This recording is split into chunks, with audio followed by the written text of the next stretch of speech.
సార్లు ఇండ్లు ఇస్తా అన్నముందే మేము ఏది అడగడానికి ఎక్కువ ఎడ్యుకేషన్ లేదు ఇక్కడ లేకపోవడం వల్ల మా వాళ్ళు అడగకపోవడం వల్ల ఇదే చెరువు మీద ఆధారపడి బతుకుతాను 10 సంవత్సరాలు.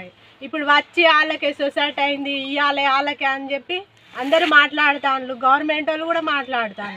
ఎవరిని అడిగినా మీరు ఏదన్నా స్టే తెచ్చుకో అంటాను. వేడికెళ్ళి తెచ్చుకుంటాం. మేము ఇయ్యలే, పెద్దోళ్ళు ఎవ్వరు ఇయ్యలే మాకు ఫస్ట్ నుంచి వెళ్ళి.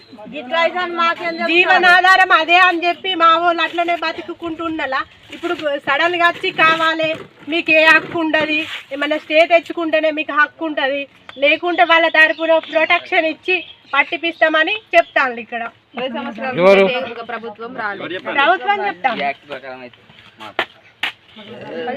అట్లాగిన జరిగితే మా వాళ్ళు ఏమంటారు, అందరం 40 కుటుంబాలు మందు తాగి చనిపోతా అంటారు. సీదా ఎంఆర్ఓ ఏమంటాడు, అందరికి డబ్బులు వచ్చినాయి అమ్మ, మీరు అడ్డుపడద్దు, మీరు అడ్డుపడే హక్కు మీకు లేదు అంటాడు. మాయి 40-50 చెట్లు వేయినాయి, మామిడి చెట్లు, జామ చెట్లు వేయినాయి, జీడి చెట్లు వేయినాయి. ఒక నూతి కూడా అయిపోయింది. అటుకి డబ్బులు వచ్చినాయి అని చెప్తాడు, కానీ అటుకి రాలే.